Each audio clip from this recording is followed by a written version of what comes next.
Recording and let everyone in.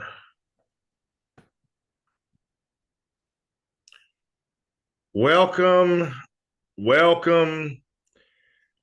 in, everyone. Welcome to Care Concierge with Carepatrol, where education is the heart of everything we do. It's so nice to see so many familiar names join us today, and we're in for a treat as we have a guest presenter. And we are, as those of you who know who've been with us, we are accredited by the Alabama Board of Social Work to provide 1.0 contact hour. And this is considered a live hour because of the way we do our evaluation. It is password protected. We give the password at the end today.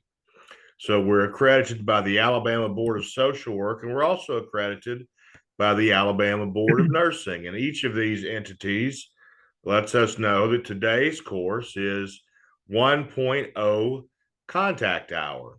So again, we're so glad to have you here. So many familiar names. I'm glad you're with us. We have today with us Billy Curtis, who is the program manager for the Alabama chapter of the Alzheimer's Association, who will be telling us a lot of interesting new things about dementia, including how to communicate effectively with folks who have dementia in order to allow you to listen in while you're working or doing other things. I'm going to read for you now our evaluation link.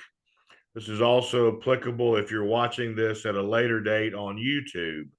Our evaluation link for the day is https://surveymonkey.com/lowercase r/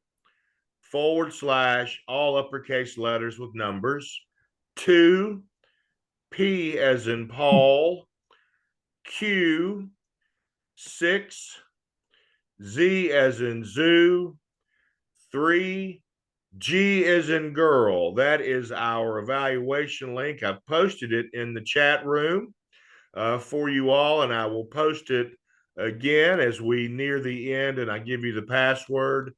We've still got some people joining in, so I'm waiting just a moment to let some folks get in, and then we'll turn the floor over for what I really anticipate will be very informative presentation about dementia, which is one of the topics that we feature in rotation on this series. And of course, you know, all of our topics or most of our topics are requested by you attendees who let us know what you'd like to learn. Hello, everyone. Hello, Ms. Lynch. And now, Billy Curtis, we'd be happy to learn from you. Thank you for joining us. It means a great deal that you've given your time today, and we appreciate you. All right, well, very glad to be here. Appreciate this opportunity to come on behalf of the Alzheimer's Association. Sean said, my name is Billy Curtis. I'm the Care and Support Manager, the Program Manager for the Alabama chapter of the Alzheimer's Association. So all of our functions that have to do with community education, forming support groups, training volunteers, that all kind of falls under my umbrella, and I represent the state for that. And a big part of what we do is presenting these community education programs to basically whoever will let us come talk to them, because we have a lot of information about dementia that we want to share. My personal experience with encountering dementia was my father's mother, who had dementia and what we would now call early onset. She started showing signs clearly in her early 50s. This was back in the 1970s when there weren't resources, there weren't helping resources, there weren't good diagnostic tools. There just wasn't much available. Your doctor just said your loved one, you know, obviously is senile, or they would say they had hardening of the arteries or throw out some title like that. And it was just left for the families to struggle with it. And so after having some behavior issues and being asked to leave two different nursing homes. We ended up with a situation where my mom became the primary caregiver to her mother-in-law through her journey through dementia, while she was also raising three kids under 10 years old. So thankfully, times have changed. We now have good educational resources.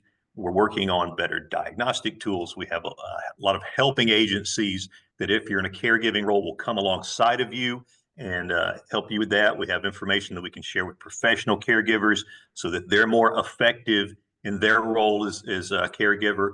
And we're moving toward what we call an era of treatment, where we finally have some tools available to us, some medical tools, where we can begin to address the actual underlying mechanism of what's happening in the disease, which we've not had until the last couple of years. I'm going to attempt to share my screen and see if it's cooperating today. All right. Did that work? Can everyone see the communicating effective title block there? Let's see if I can get that off of there. Got to do a little move There we stuff go. around on my We can screen see so it. I can see the. Okay, awesome. All right, we are doing our program is called Communicating Effectively. This is actually part of a series we have, and this is a very recent sort of addition to our community education programs. We took several titles that had to do directly with caregiving, and we reworked them and we added a title, and we came up with this series called The Empowered Caregiver. And these are all titles directly related to caregiving, and they have information in them that is very helpful, whether you're in a family caregiving role or a professional caregiving role. And today we're going to be looking at communicating effectively.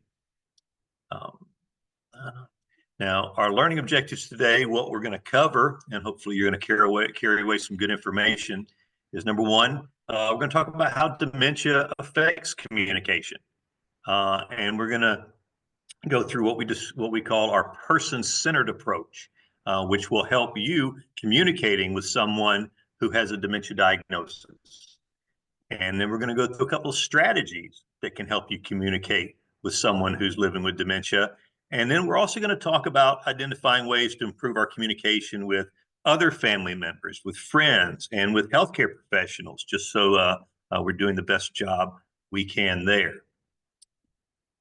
We'll talk a little bit about what is communication in this context. Now, we all know what communication is. It's how we tell people what we want. And it's how we share our thoughts and feelings and how we connect with each other. But when someone has a dementia diagnosis, all of a sudden, things aren't normal. Things aren't the same. We have to modify how we communicate. We have to be more intentional in how we communicate. We have to modify our listening skills. And we just have to be prepared to do things a little bit differently. You know, just a quick little knowledge check. You know, which of the following are ways that people communicate? Talking and listening? Is it attitude? Is it facial expressions? And of course, I love these. Usually it's all of the above. We know that communication is all of these. It is our words. It is our attitude. It is our tone of voice. And we're going to talk about, you know, how things like tone of voice and body language plays into this. And sometimes things like tone of voice, body language, our face, our movements, our settings for communication can be more important than what is actually being said. We'll talk just a little bit about dementia and communication. Now, we know that that Alzheimer's and other dementias, they cause the death of brain cells. That's what's really going on, and that affects your memory and your communication skills. Key that we want to remember today is that what's going on is caused by the disease. It's not the person. And it's very easy as a caregiver, whether you're a family caregiver or a professional caregiver, to get frustrated, to feel very frustrated at some of the things that happen as a person goes through memory changes. And just remember, what's happening is coming from the disease, not the person. I want to give a little background on what's going on with Alzheimer's and dementia. The question we get all the time is, what is the difference between Alzheimer's and dementia? Well, Alzheimer's is just a form of dementia. It's the most common form. Probably 80 to 85% of dementia cases in our country are Alzheimer's disease, and sort of become the almost the generic term for dementia because there are so many cases of it. The analogy I like to use is in the South, how we call every soft drink a Coke, and Coke has become the generic term for a soft drink. Because most cases of dementia are Alzheimer's disease, it's kind of become the generic term for dementia, but Alzheimer's is just a form of dementia. There are about 11 or 12 different forms that kind of fall under our umbrella in the Alzheimer's Association, and we do focus our care and our research on all forms of dementia. Some of the others that you may have heard of that are kind of the next most common ones after Alzheimer's, of course, there's vascular dementia that has to do with anything that has damaged or interrupted the blood flow in the brain, and that is, of course, could be from a small stroke or other things like that. You may have also heard about Lewy body dementia. Lewy body dementia is a little different than Alzheimer's. It sometimes will present first with not necessarily the memory issues, but maybe some issues to do with your hands trembling, some muscular issues, and is sometimes misdiagnosed as Parkinson's. You may remember actor Robin Williams. He was initially diagnosed with Parkinson's, and it turned out, no, he actually had Lewy body dementia. And then there's also another one that's probably the next most common is frontotemporal dementia. That has to do with you develop, instead of necessarily the memory issues, first you'll get an aphasia. You have trouble processing spoken language. It just sounds like gibberish to you. And then you, in turn, have difficulty processing and speaking. You may have heard of that because actor Bruce Willis had frontotemporal, and that was the dementia that caused his demise. So those are some of the most common forms of dementia that you'll hear about. This disease was first diagnosed in 1906 by Dr. Alois Alzheimer, and he diagnosed it by following a patient who had memory issues and literally doing an autopsy and observing the damage to her brain. But it wasn't until 1996, 90 years later, that we had our first class of drugs that could even begin to help with the symptoms. And that began with Aricept, and that's still a very commonly prescribed drug, Aricept, Razidine, some of the drugs in that class. These drugs don't stop the dementia. They don't stop it from progressing. They don't cure it. They simply help mitigate the symptoms, and a lot of people do very well with these drugs. They help the existing healthy brain cells communicate better, and so a lot of people get several years of improved function on these medications, but eventually the disease will progress beyond the point where these drugs can help. In 2021, we had our first drug that proved to actually go after what's happening in the disease, and that was Aduhelm, followed by Leqembi in 2022. And this year, donanemab was approved, and these actually go after the plaque buildup that we're going to talk about in a minute in the brain and begin to clear that out. And Leqembi and donanemab are so much better than Aduhelm, they're going ahead and pulling that one off the market. So it took us from 1906 to 2021 before we had the first drugs to even begin to address what's going on in the brain. A lot of times when you hear people talking about Alzheimer's and dementia, you'll hear them talking about the plaques and tangles. And that's essentially what's going on mechanically in the brain. Every one of us has these about two proteins, and they're naturally occurring. And naturally, you have the amyloid proteins and the tau proteins. And the amyloid proteins, they're in your brain right now. They're in your spinal fluid. Any healthy person, we could go and do a spinal tap on, and we would find presence of those proteins. They're perfectly healthy. But at some point in the Alzheimer's disease, those amyloid proteins, they change a little bit to these beta amyloids, and they begin to form these sticky plaques in your brain. And they actually build up in your brain, and eventually it can be measured like on a PET scan. And what happens is these prevent the brain cells from communicating, and when they can't communicate with each other, they start dying off. So that's kind of the initial marker for Alzheimer's. That buildup of plaques from that protein is what this first class of drugs is going after.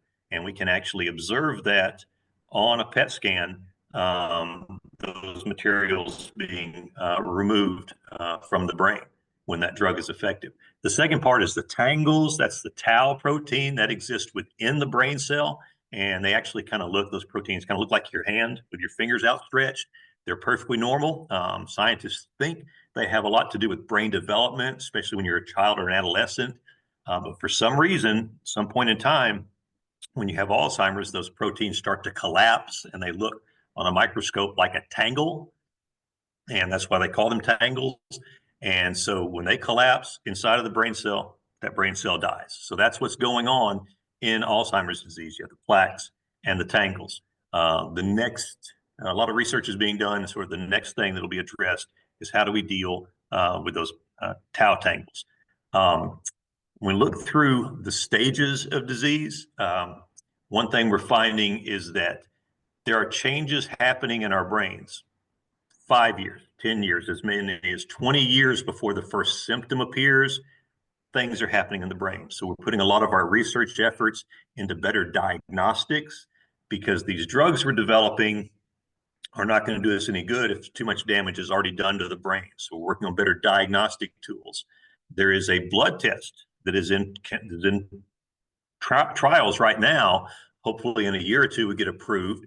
That's looking for the presence of those amyloid beta proteins building up. And if they can detect those by a simple finger prick, put it on a card, send it to a lab, that would be a wonderful step forward in diagnostic tools. That would be just a game changer, that we can begin to detect those at an early stage. We're looking at other good biomarker tools.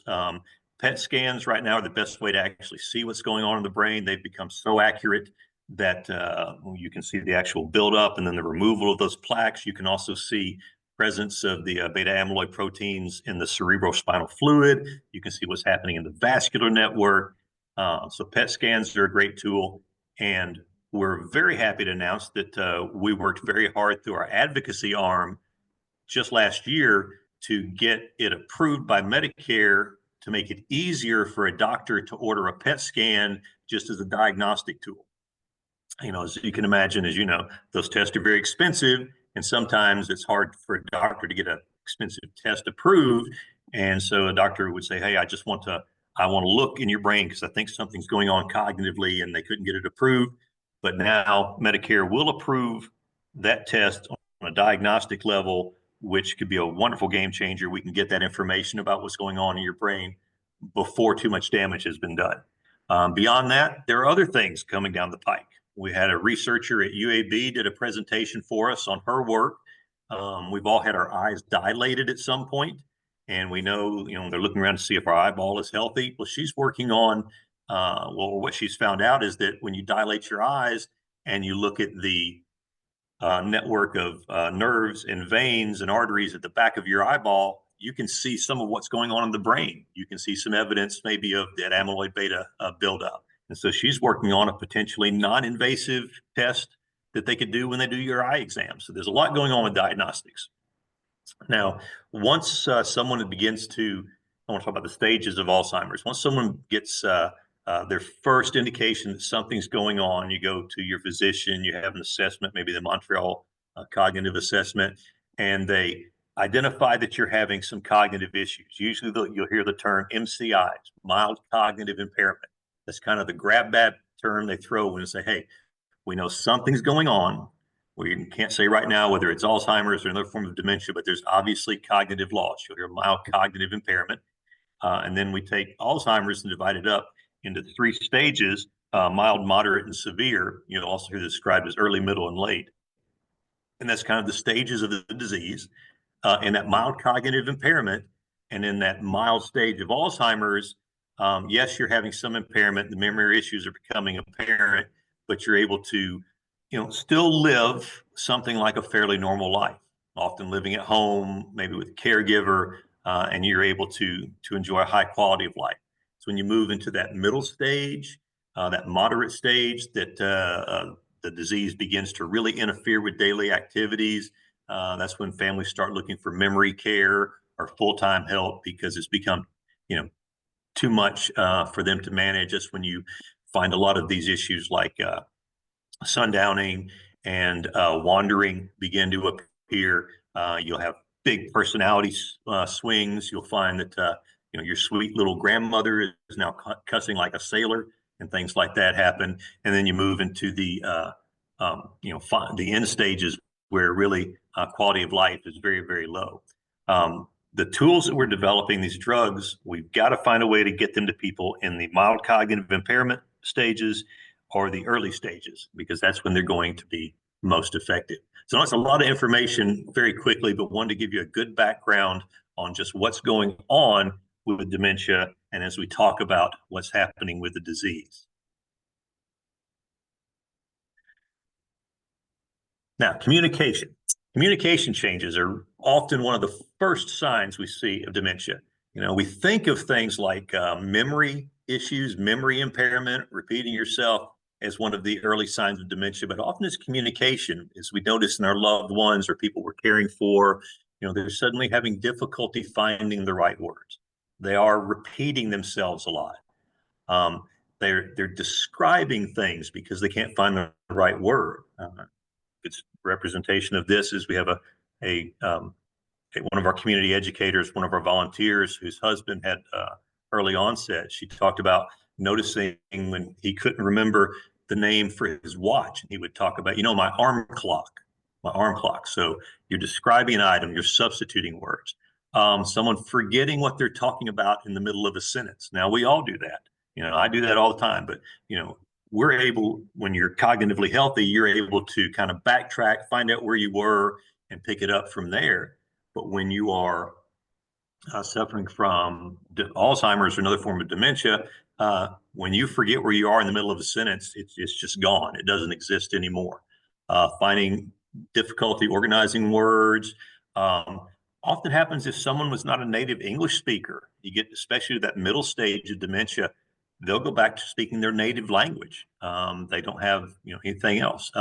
Using hand gestures, that's the big one. If you notice your loved one, they point at things because they don't know the words. So they'll just simply point at them. So these are some of the signs that we see early on that make us aware of something happening cognitively. What we want to talk about now is using what we call this person-centered approach to communication. In our person-centered approach, it means we take kind of our knowledge, either as a caregiver or as a family member, and we use that as a way to sort of customize how we communicate with a person. If you think about it, as we have this wealth of knowledge, if we know the person, of what their preferences are, what they like, what they dislike, what has meaning for them, what would apply to them, and use that. Sometimes it takes a little detective work. You got to dig and you say, well, I know this about the person. And so I'm going to use what I know about them through this data set that I have to help communicate with them effectively. First thing we're going to do is we always want to apply, in this thing, we always want to treat them with respect and with dignity. And as we said, we've got this data set of what they like, of what they dislike, of maybe how we can effectively communicate with them. So we need to use that.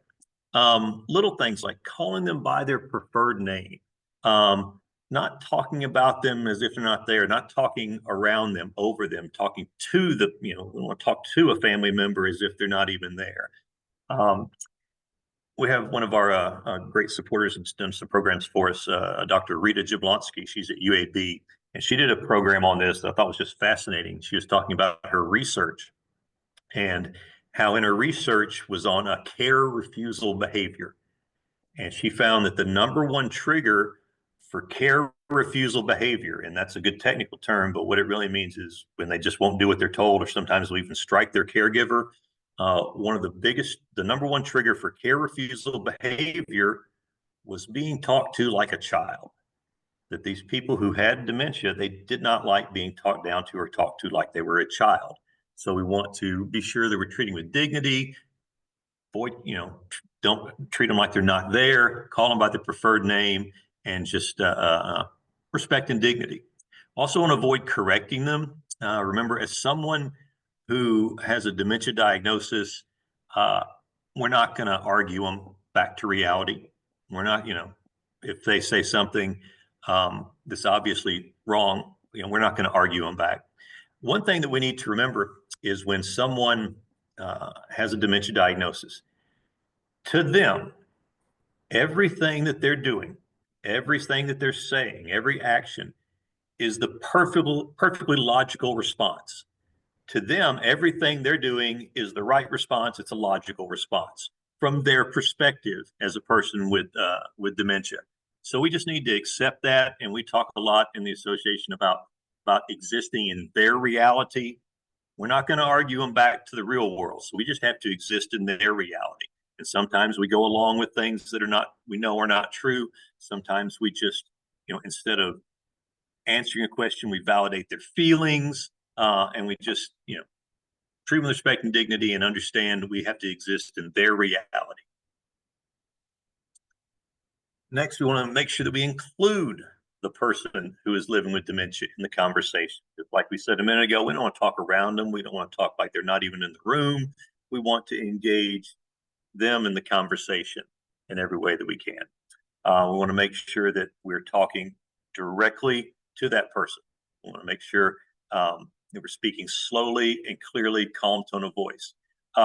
When you have dementia, sometimes things that are happening in your peripheral vision can be very disconcerting, not very clear. So it's important that if you're talking to someone with dementia, try to get right in front of them. Try to get on their level, right where you can be at eye level. If they're sitting, you want to sit. They have trouble with peripheral vision, have trouble with distractions, noise, things like that. Acknowledge what they say, help them engage in the conversation as much as possible. And sometimes you'll find yourself in a position where you have to lead the conversation.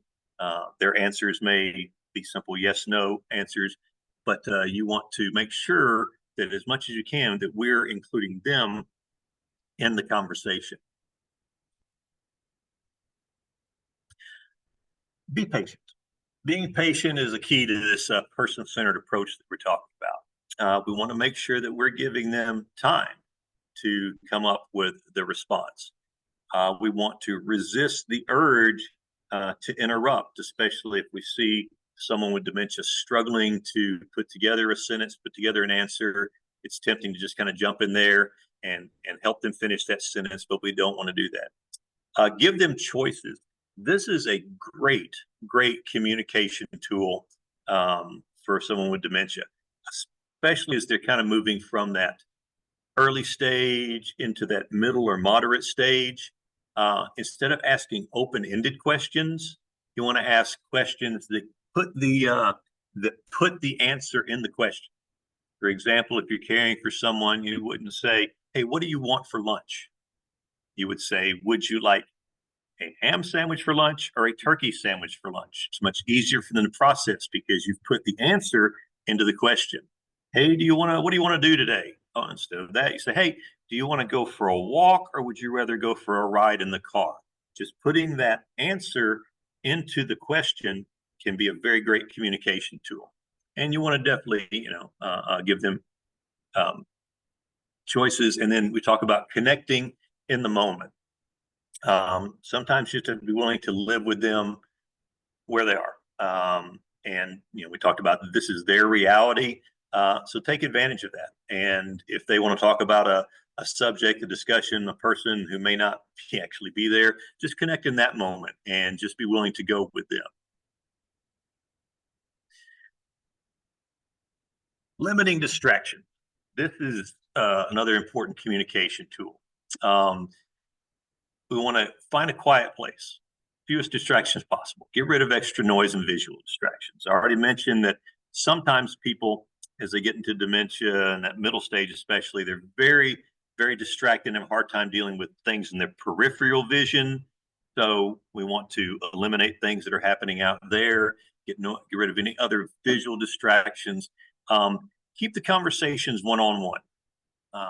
2 or 3 people trying to talk to someone who's struggling with dementia can be very upsetting, can be very difficult for them. Whereas one person makes it much easier for them to focus and give their attention.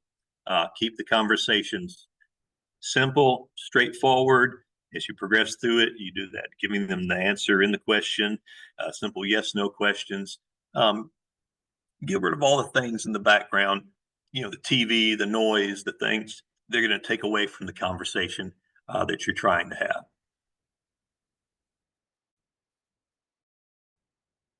And then we want to use nonverbal communication. This is really big in that middle stage and then going into the late stages, using our body language and our facial expression. We have found through research that folks very late in their dementia journey will still be able to pick up on body language cues. If we approach someone with dementia in that middle stage, moving to the late stage, and our body language is our arms are crossed and our furrowed our brow and we just don't look like we're happy, they'll pick up on our body language. And so we need to make sure our body language conveys a real sense of just sort of calm, reassurance, care, kindness, all of those things, and how we approach them. Make eye contact, um, you know, gentle physical contact. And this is where that knowing your preferences of the person you're caring for comes into effect. Sometimes folks are very reassured by a pat on the hand or holding hands or a pat on the shoulder. Some people aren't. So you got to use that knowledge you have of them. And then we have another set of tools is we can use things like, touch and sight and sounds and taste as other ways to communicate. If you know this person had certain preferences, of things, that they liked, we can use that for them. You may have seen these videos, they're all over YouTube of people taking, people with a dementia diagnosis and someone plays music from when they were a child or a teenager or a young adult. And they're just, all of a sudden they just respond. It's like they wake up and they respond to it. And things like music, those sort of sounds can have a real good response and have a really comforting effect on someone you're caring for. Sights and sounds. Sights, if they like outdoors, sometimes just being able to get out, get by a window, be in the outdoors, things like that. Taste and smells. If they had a favorite thing, baking bread, if someone enjoyed the kitchen, things like that. You take advantage of the information you have, that data set of what they enjoyed, and use that to form a communication link. Got a couple of short videos from folks who are in a caregiving role. Let's see if we can get those going. Some of the changes I noticed in the middle stages with mom would be she would start to point to things versus saying them. So, for instance, she had a fascination for airplanes all her life. So we would be driving, and she would just, when she would see one, she would point to the sky. In the early stages, she would say things like, "Oh, the last one for the night that we see, the last airplane." And the middle stages, it was more just pointing. And so when that would happen, I would say, "Oh, there's the last one for the night, Mom," right? So I would be that voice for her at that point. I knew what she meant, and so then I tried to supplement it with some words myself, and then maybe she would actually repeat it or say something in regards to that. So then I knew she would. Oops. Sorry, I may have accidentally taken off my screen sharing.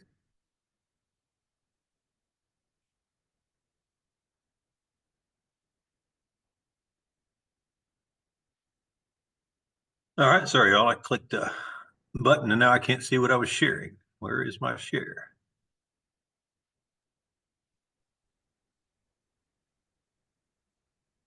You may have to unshare and reshare. Oh, and it disappeared on me there. Oh, Technology is great until it's not. right. All right, let me start over. I apologize for that. No Shouldn't worries. have clicked the button.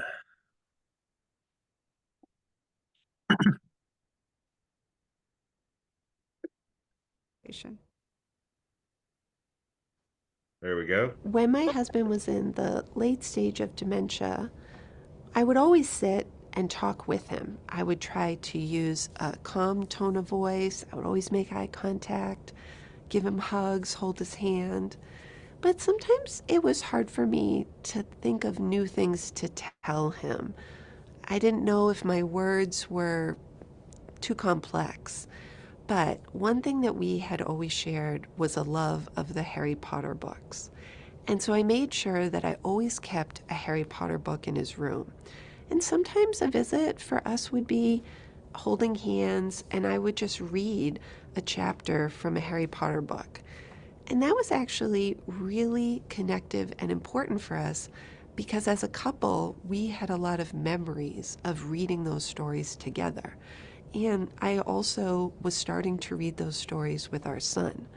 So it felt like this way of making a family memory that I could hold on to and share with both my husband and our son. All right. So a quick sort of idea to kind of bring those ideas into practice. We have sort of a case study. We have Alonzo's wife, Alicia.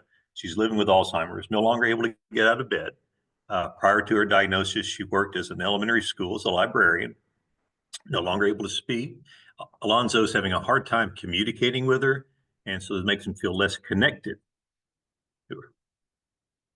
So what are some steps that we could use, tell Alonzo to use to communicate with Alicia? And we got hold her hands as he tells her what he did that day, put on the radio, read one of her favorite books, or there's nothing you can do. Well, it's pretty straightforward. Give her some physical touch and just talk to her. Tell her what he did that day. She might not be able to respond, but we know that just sometimes just hearing someone talk can be very reassuring, and just reading to her. Things like this can be very helpful. Talk a little bit about communicating with others. And this is how do we communicate with our family and friends and some of these difficult conversations. This can be a very awkward subject, especially if you're in a family caregiver role. Other people, they don't know what to say. They don't know what to ask. They don't know if they're imposing. They don't know how to get involved. It can be a very awkward conversation. I think the best idea is to just be open, be open and honest with friends, neighbors, other loved ones, what's going on. And be willing to have those difficult conversations. And we say, stay connected and check in. If you're in a caregiving role, especially in a family caregiving role, you have to remember that this can quickly become something that is overwhelming financially, emotionally, physically, and we encourage people to think of a team approach. No one can do it all themselves. Yes, there's typically going to be a primary caregiver, but you have to think in terms of how do I marshal all my resources? How do I bring together other family members to take on caregiving roles, to take on part of the load so that I can be an effective caregiver? And part of that is just being able to communicate open, honestly, what's going on, and having those difficult conversations.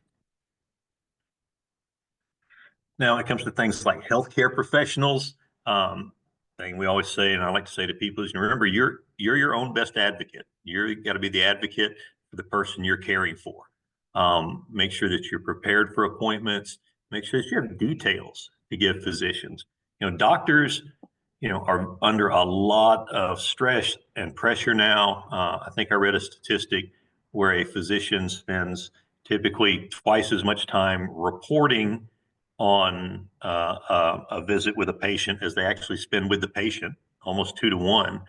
And they're under tremendous pressure through their systems that they have to document everything in. So I want to make sure that we're prepared, that we have details about the person we're representing that we can give to our physician and the healthcare professionals so that they have the information they need. And then in return, we want to take notes, make sure that we're writing down everything that's related to us so we have the best possible recall of information. And thinking about the environment, that can be important, especially if you have a person that you're giving care to that is resistant to going to the doctor, that's resistant to going, and being part of an appointment.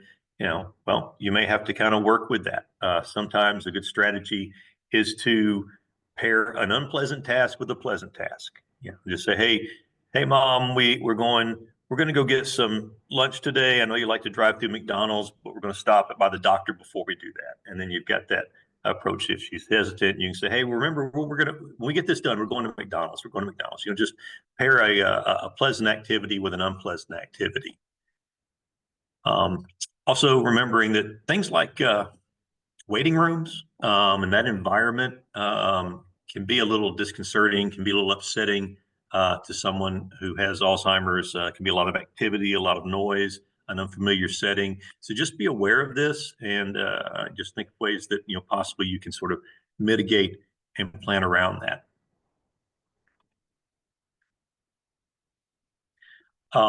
Now, beyond this, we have some resources that we definitely want to make sure everyone is aware of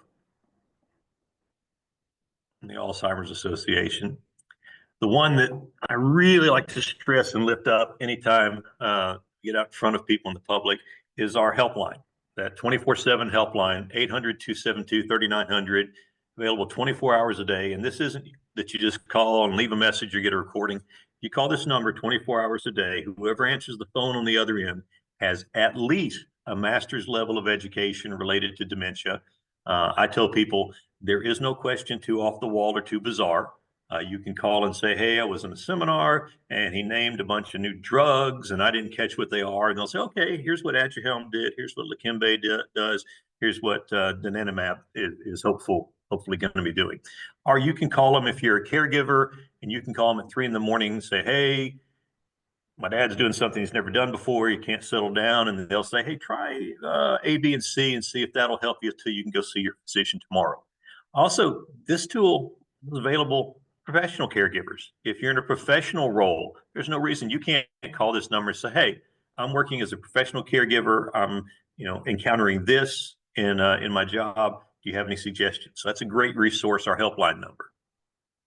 We've got some local resources. Of course, we have this community resource finder. You can go into a zip code search and we'll tell you if there's a program in your area or a support group. We have a lot of support groups spread throughout the state. Those are great resources for caregivers, especially family caregivers, because sometimes it's nice just to be able to sit in a room with people who really understand what you're going through. Of course, there's our website, alz.org. It's got tons of stuff on there. It's almost got too much stuff. You can get lost in there, but it's a great resource to go and just look around. And then we have our great network of community educators spread out throughout our state who are always willing to do programs like this for groups that we can get an opportunity to get in front of. All right, well, that kind of runs through my portion of the program. Hopefully there's some questions or follow-up. Sean, you got anything that people have thrown in the chat or anything we can clarify? There's no questions in the chat, but I have one that's actually personal. Do you recommend, or have you seen like the business cards that say, hi, I'm with someone with dementia? Yes, we have those. What is your thought on that? Some people really like them. Not a lot of people request them, but I think they're a great idea. And of course, every situation is different.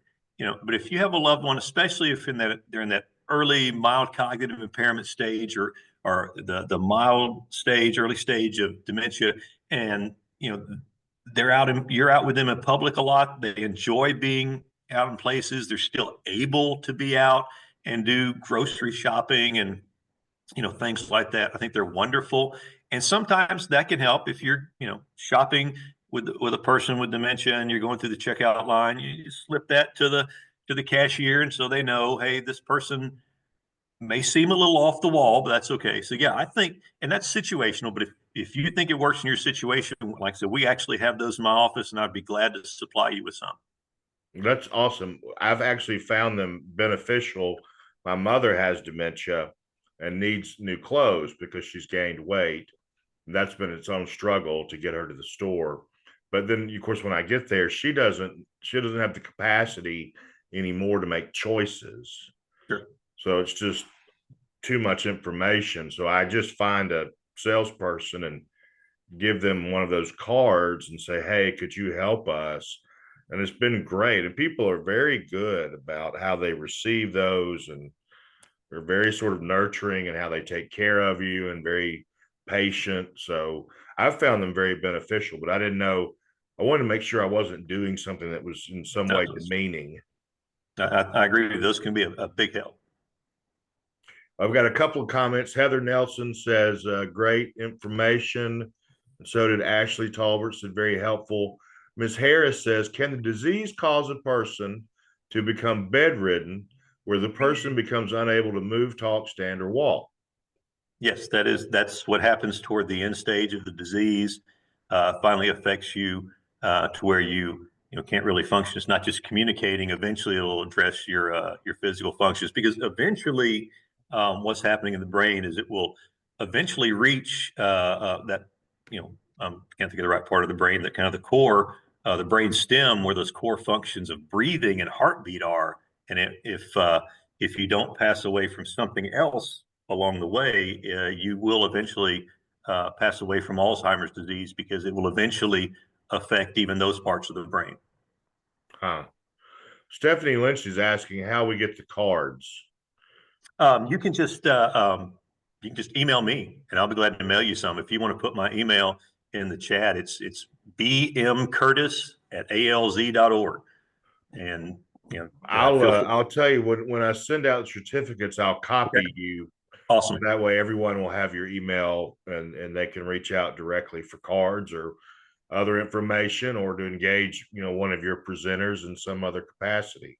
Right. Yeah. Just email me. Say, hey, I want some cards. I'll drop some in the mail to you. Ms. Yoder's asking, what percentage of dementia is heredity? That is an awesome question. That talking about the risk of getting dementia.